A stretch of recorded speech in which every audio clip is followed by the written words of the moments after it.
So welcome back once again. Myself Pransu Kumar Pathak. We will discuss some other questions of DBT JRF previous year question paper. So dear friend, let's talk about question number 31 from DBT JRF 29 paper. Okay 2019 में question पूछा, उस पर हम focus करते हैं. आपको बताना है द पीएच ऑफ इतना मोलर HCl. आपको पीएच बताना है कि कितना मोलर HCl होगा. तो पहले आप ये समझो पीएच होता क्या है. ठीक है, पीएच होता है negative logarithm of hydrogen ion concentration. मैं कई बार बोल रहा हूं कि एन फैक्टर जो होता है ना वो बहुत ज्यादा डिपेंडेंसी है मोलरिटी और नॉर्मेलिटी को बताने में. Molarity is equal to normality when factor is 1. When factor is 1, अभी मैंने डिस्कस कर रखा है कि फैक्टर 2 होगा तो कैसे मोलरिटी और नॉर्मेलिटी डिफरेंट हो जाएगा. जब हम बता रहे थे कैसे हम सल्फ्यूरिक एसिड और HCl का डिफरेंट डाइल्यूटेड वर्किंग कंसंट्रेशन का हम बनाते हैं. ठीक है, कैसे हम डाइल्यूशन बनाते हैं. ठीक है, तो उसमें मैंने अच्छे से डिस्कस कर रखा है फैक्टर कैसे डिफरेंट होता है. अगर आपको देखना हो तो पीछे जाकर के आप हमारे वीडियोज में देख सकते हैं. ठीक है, तो यहाँ पे बेसिकली क्या है कि व्हाट इज पीएच. तो pH is equal to negative logarithm of hydrogen ion concentration. कितना हाइड्रोजन आयन निकलता है. यहाँ पे बता रहा है कि HCl का जो मोलर दिया हुआ आपको, ये दिया हुआ 0.001 मोलर HCl. ओके, ठीक है. आप इस वैल्यू को पीएच जो होता है इनटू मोलारिटी, तो मोलारिटी जो दिया हुआ आप यहाँ पे मेंशन कर दो. ठीक है, तो माइनस लॉग लिख दिया 10⁻³ है. ठीक है, तो आप इसको ऐसे लिख, ऐसे 1/00 तो इतना कर लोगे, तो माइनस लॉग 10⁻³ आप ऐसे लिख सकते हो. ये माइनस माइनस ऐसे प्लस हो जाएगा और लॉग 10 का वैल्यू क्या होता है 1 होता है. तो 3 × 1 कितना आया 3. तो इसका पीएच कितना होगा 3. Option 3 is the right option. समझ में आया क्वेश्चन. चलिए आगे बढ़ते हैं. यहाँ पे एक डीबीटी क्वेश्चन में 30 नंबर क्वेश्चन पे हम फोकस करेंगे. क्या 30 नंबर क्वेश्चन कहता है इसको पहले सुनिए. ये भी बहुत ही इंपॉर्टेंट क्वेश्चन है और अक्सर हम लैब में इसका उपयोग करते हैं. कह क्या रहा है, सो देखिए. A T buffer contain 200 millimolar fresh and 50 millimolar EDTA और स्टॉक सोल्यूशन आपको दिया हुआ है 0.5 molar tris and same dilution EDTA का है. आपको बताना है कि volume of stock solution required to make 1 litre of that buffer. 1 litre आपको बफर बनाना है तो आप कैसे बनाओगे. ठीक है, 1 लीटर आपको फाइनली क्या करना है, TE बफर बनाना है. TE बफर बेसिकली जब भी हम DNA और RNA जब निकालते हैं तो लॉन्ग टर्म की स्टोरेज के लिए, या मान लीजिए प्राइमर डाइल्यूट करके आपको लंबे समय के लिए रखना है, तो हम लोग MQ में डिजॉल्व नहीं करते, मिलिक्यू वाटर में डिजॉल्व नहीं करते. हम उसके लिए टी बफर यूज करते हैं. T buffer tris EDTA containing buffer होती है जो हमारे DNA यानी जो भी न्यूक्लिक एसिड है उसे लॉन्ग टर्म के लिए स्टोरेज के लिए यूज किया जाता है. ठीक है, इतना आपको दिमाग में बैठा के रखना है. चलिए तो क्वेश्चन को सोल्व करने की कोशिश करते हैं. हमारे पास क्या दिया हुआ है कि ये है आपका वर्किंग ट्रिस 200 मिलीमोलर और EDTA 50 मिलीमोलर और स्टॉक इसको आपको दिया हुआ है. आपको डाइल्यूट करके 1 लीटर बफर बनाना है जो कि, तो कितना ml आप लोगे ट्रिश और कितना लोगे EDTA ये बनाना है और आपको टी बफर बना करके देना है लैब में. ठीक है, सबसे पहले हम देखेंगे ट्रिस के केस. ट्रिस में जो आपका इनिशियल मोलारिटी जो है स्टॉक का है वो कितना है 0.5. V1 आपको पता नहीं कि आपको कितना लेना है, इसका कितना वॉल्यूम ले हुए. और आपको क्या करना है, ट्रिश 200 मिलीमोलर का ट्रिश होगा तो 200 रख लोगे.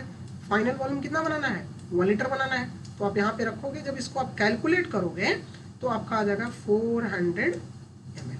ठीक है, आप इसी तरह से अब इधर आ जाओ. We have to now calculate EDTA. Stock is the same 0.5 molar EDTA आपका स्टॉक है, तो M1 फिर ये हो जाएगा. V1 you don't know. Now you have to prepare 50 millimolar. Okay, तो 50 मिलीमोलर यहाँ पे मोलर में है तो आप हमेशा है जो मिलीमोलर में कन्वर्ट आप कर लोगे, क्योंकि आपको डायमेंशन यूनिट्स हमेशा सेम रखोगे तभी आप सॉल्यूशन बना पाओगे. ठीक है, यूनिट पे हमेशा ध्यान रखिएगा. अक्सर बच्चे गलती करते हैं कैलकुलेशन में, यूनिट नहीं बदल पाते और आंसर गलत लगा के चले आते हैं. ठीक है, तो यूनिट को दिमाग में बैठा के रखना तभी आपको क्वेश्चन सोल्व करना. ओके, यहाँ पे 50 मिलीमोलर है, 1000 सेम, सो 100 ml आप लोगे EDTA और 400 ml लोगे क्या ट्रिश. ये दोनों को मिलाओगे कितना हो जाएगा 500 ml. और बाकी आप क्या करोगे, बनाना तो आपको 1 लीटर था, कुछ नहीं, आराम से आप उठाओ वाटर मिला दो. MQ वाटर मिला करके 1 लीटर मेंटेन कर लो, वॉल्यूम मेकअप कर लो, तो ये 1 लीटर जो आपका हो जाएगा टी वेपर बन जाएगा, आप लैब में दे दो। तो 4 and 100, A option is the right option. So right answer is, समझ में आया? चलिए, how to solve this question.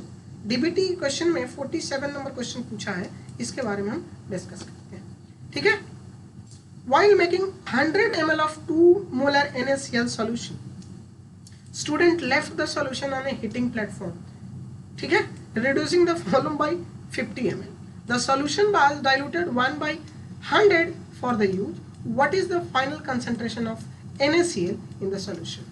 ठीक है, ये क्वेश्चन डीबीटी 2019 में 47 नंबर क्वेश्चन। ये अक्सर हम लोगों से गलतियां ऐसी हो जाती हैं, जब हम लैब में जाते हैं, कोई सॉल्यूशन बना रहे हैं, कोई बफर बना रहे हैं, हिटिंग पैड पे छोड़ के चले आए आराम से, ठीक है, हिटिंग प्लेटफॉर्म पे आराम से छोड़ दिए, चले आए, तो वॉल्यूम तो वाटर तो इवोपोरेट करेगा ना, तो कंसंट्रेशन बढ़ेगा।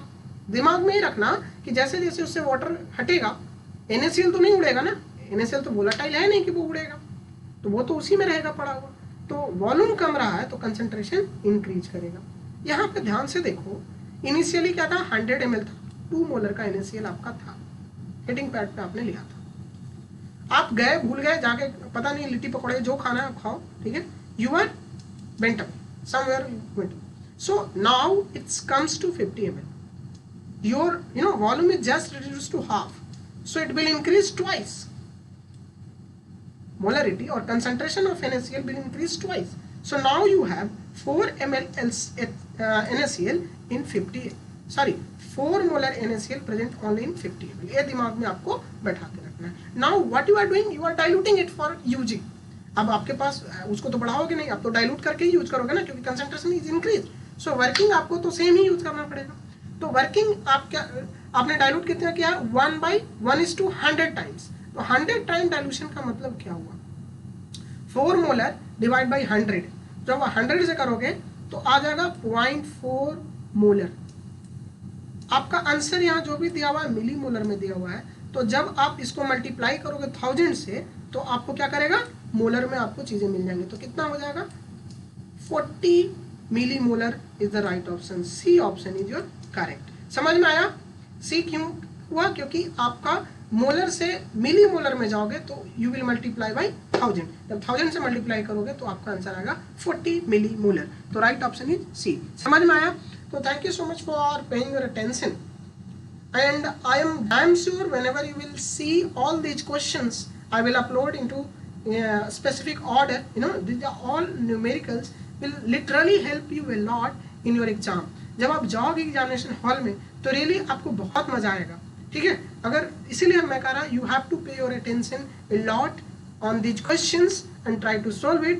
So thank you so much for watching my all these numericals, so I will just suggest you to subscribe my channel for further notifications and all, ताकि आपको हर चीज़ें पता चल पाए।